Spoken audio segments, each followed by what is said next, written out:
Hey guys, this is Lacy from the Content Direction Agency, and today I want to tell you about how to write exactly the blog post your customer needs exactly when they need to see it. So you may have heard or thought about your sales funnel stages, the different steps your customer goes through on their way to buying your product. But what do you do if your customer doesn't even know they need your product or service? In this video, I'll be going over the different stages of the customer awareness spectrum and how you can use them to create exactly the content your customer needs right when they need it. So, for example, I've been working with a woman who does PR for the food and beverage industry. She knows that many restaurateurs could benefit from PR, but they don't know what it is or what it could do for them. She's considered writing content to educate people about what PR can do for them, but we wondered if they aren't even familiar with PR, why would they even click?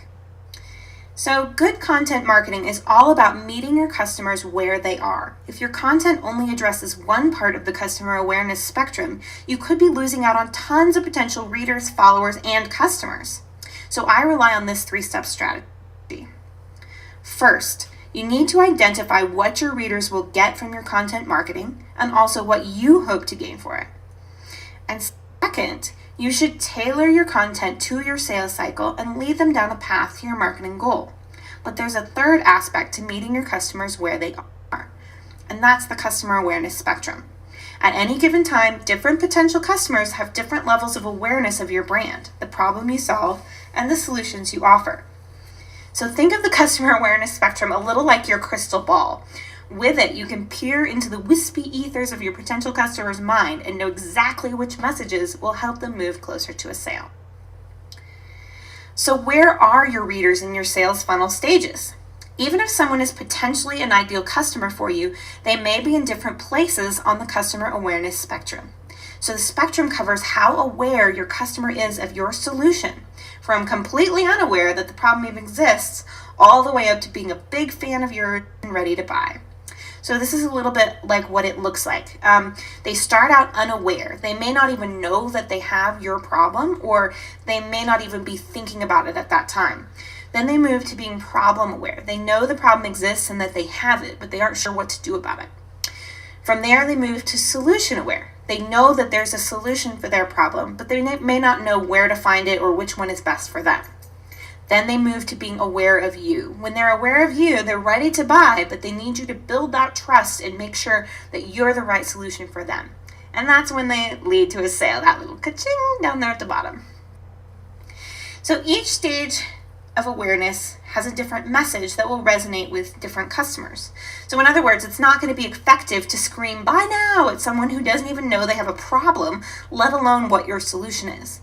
Each stage of the customer awareness spectrum also corresponds to a different level on what I call the hierarchy of audiences, which goes from people who've never even heard of you all the way up to your biggest fans. Conveniently, the different stages of the customer awareness spectrum also match the 4 types of posts in my AIDA sales sequence. Now, if you're new here, AIDA stands for attention, interest, desire, and action, and we want to go through all 4 of those stages whenever we're trying to sell something. You might also find you need different delivery methods for different stages of awareness. What works well as a blog post for one group might need to be an email or a Facebook ad for another. So let's look at each of the stages of the customer awareness spectrum and the best kinds of content, types of posts, and methods of delivery for each one. So we start out with people who are completely unaware of the problem you solve. They need to be introduced to the problem. They need to see themselves in a description of what's going on in their lives. They need you to identify the problem for them. You're going to have to grab their attention and cut through the noise with a powerful message. So I see this problem often, especially with life coaches and spiritual entrepreneurs. They use really ethereal words and phrases like actualize your potential or live authentically. But unfortunately, most people don't wake up at 4 a.m. and say to themselves, gosh, I wish I could actualize my potential and live more authentically. So what needs to happen is you need to speak in their language. So for example, they might wake up and say, gosh, I feel like I'm just going around in circles every day. I get up, I go to work, I come home, but there's no meaning. There's got to be something more than this, right? If you use those languages, you're going to get more interest in what you have to say. You have to echo their words back to them for them to recognize that they even have the problem you're trying to solve. I've actually run into this problem with my VIP ghost blogging service. Some people don't even know that such a thing exists. They need to be educated that there's an alternative to hating their weekly blog writing hour. So in my hierarchy of audiences, these people haven't even found you yet. They're not fans on social media yet, but they could be. These people correspond to the attention part of your AIDA sequence. That means you need to grab their attention and get those eyeballs on whatever content you're creating.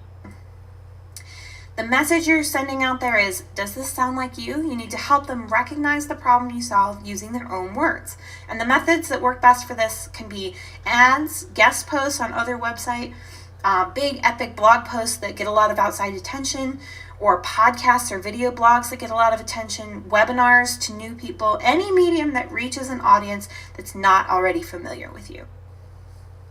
So your second stage is your problem-aware people. People who are problem-aware are looking for an expert who understands their plight and can help. So they're particularly convinced by someone who can sympathize and empathize with their problems. For these people, it's important to show that you understand where they're coming from, either because you've been there yourself or because you've helped others through the same problem, or both. So, for example, you need to make sure that you're using the words they're using. Again, a health coach might know that if someone wants to lose weight, they need to work on their metabolism. But if the people who actually want to lose weight aren't Googling fix my metabolism, they're Googling how to lose weight. So those are the words you need to use. These people are poised to follow you on social media, but may need a little persuading before opting in. And they correspond to the interest part of the AIDA sequence. So these are people you've already got their eyeballs on your stuff. You need to hold their interest. So the message here is, I know how you feel because I was once just like you. Here's how I fixed the problem. Or, I know how you feel because I've helped others like you. You need to sympathize and show that you are the expert. And this works well with Google ads, search optimization, social ads. Really works well with how-to blog posts and your about page, or epic resources that solve first-level problems. Success stories and your story also work really well. So the third stage is people who are solution-aware. Readers who are solution-aware know they have a problem and they know that solutions exist to solve their problem. They may be at the point of comparison shopping, deciding which solution is right for them. So these people need to learn why your solution is the best. Just as an example, I wrote a post a while back in which I outlined how much you should be paying a blog writer. And I went through all the options from paying somebody like $5 on a site like Fiverr all the way up to hiring a professional. To date, it's my highest traffic post and the one that gets the best SEO and the most hits from Google. And I think that's because it's reaching an audience that needs to be educated about hiring a blog writer. They know they want one, they're just looking to understand more about it. And please notice that I use the words blog writer instead of ghost blogger. And that's because most people don't search for the term ghost blogger, even though that's what I call myself. I'm using the words my potential customers use to search for my service. So these people are the ones who are most ready to opt into your email list and learn more about you and your services. They also might be ready to book a consultation or a discovery call. In my hierarchy of audiences, these people have already shown an interest to you. They may have liked you or followed you on social media, and they've maybe even opted into your email list already. So these also correspond to the desire part of my AIDA sequence. So desire posts really generate that desire for your service and make people think, yes, I have to have this. The message that works best here is when you're saying, my solution is the best because, or here's what you can expect when you work with me. Blog posts and direct emails work really well here. Some social media posts will work well here too. But what really works well is before and after posts or case studies that show that clear transformation from before to after. You can even use stories of failures or mistakes as long as you're showing how people turned it around. Finally, your fourth stage is people who are aware of you. They're aware of the problem and already aware of your solution. They are ready to buy, but they need to trust you. They need to know that you've got their back and that your solution can help them. So these people are the ones that are going to be pushed over the edge by like a shopping cart closing, a limited number of spaces being available, and things like money-back guarantees. These people are ready to take action, but they need that last little push. In my hierarchy of audiences, these people are in your inner circles. Not only have they opted into your email list, but they may also have indicated their interest in one or more of your products. They are the most likely to actually buy from you at any given time. So these are the people who correspond to the action part of the AIDA sequence. You are going to actually ask them to take an action.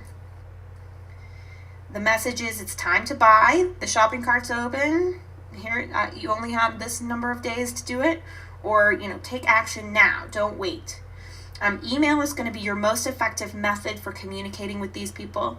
Sales pages will work well too, and you could even do blog posts announcing that your product is available or that your cart is open. And sometimes social media posts directly to your Uber fans can also work here.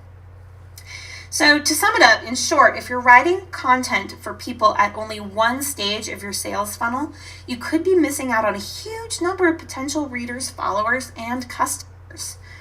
By tailoring your message, even just some of the time, to reach people at different stages of awareness, you're ensuring that you are nurturing people along your marketing path, from encouraging new people to become aware of you, all the way through to encouraging a purchase decision. So I've made a really spiffy free worksheet for you that puts all this entire formula for writing your sales funnel stages on a single page. So you definitely want this in your blogging toolkit. Just click the link below to head over to my website and download it. It's totally free. And pretty please with sugar on top, if you found this useful, use one of the buttons below to like and share it with your social network, because I think they'll thank you as much as I will. You can also leave questions below and I'll try to answer them for you. You can find tons more information like this at my website, lacyboggs.com, and I hope I'll see you next time.